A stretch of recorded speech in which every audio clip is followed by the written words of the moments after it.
Tita is my great-grandmother. Her name is Crucita del Valle. She is currently 82 years old and still drives, cooks, and likes to take care of me whenever I visit her. Ever since I can remember, she has been there for me. She always told me stories of her life and her children to inspire me to always be strong and self-motivated to do many positive things in my life. Sadly, she lost 2 sons in 2 different accidents, and that has been a heavy burden for her. Nonetheless, she still had her other children to take care of, and that gave her the strength to keep going. Tita was a single mother because she divorced my great-grandfather. Therefore, she had to be both father and mother for her children. Her first 2 children were theirs, but after the death of their first son, she adopted 2 more kids, which she loved and raised as if she had given birth to them as well.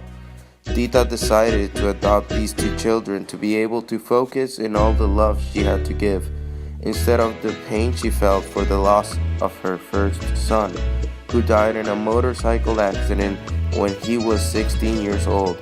In addition, she continued to take good care of my grandmother, who was 15 years old at that time, and was able to guide her and encourage her to study a bachelor's degree and a master's degree. After several years, my grandmother married and gave birth to my mother. My great-grandmother helped my grandparents to raise my mother, and she was a very caring and loving grandmother to Mom.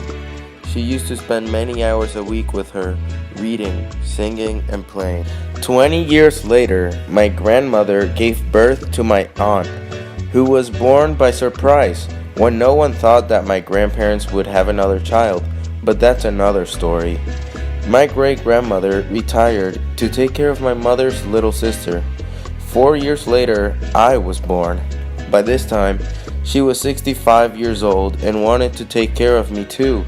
She would take care of me every day of the week until my grandmother from my father's side retired to alternate some days with my great-grandmother. A year or 2 after I was born, the youngest of her 2 adopted kids died in a car accident when he was 33 years old.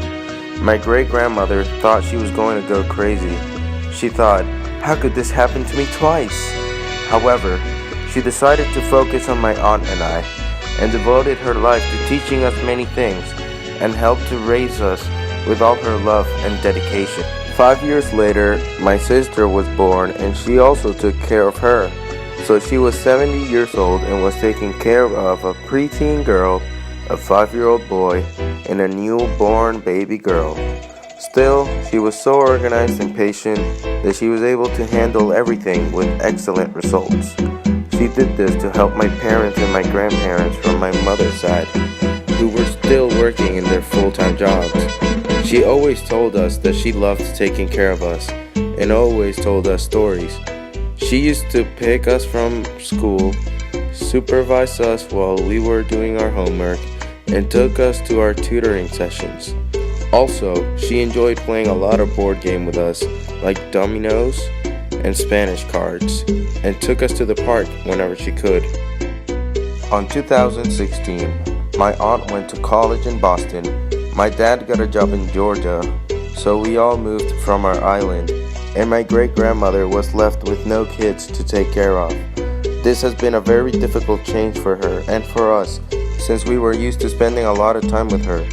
Now that she is 82 years old, we like to take good care of her and please her in everything we can.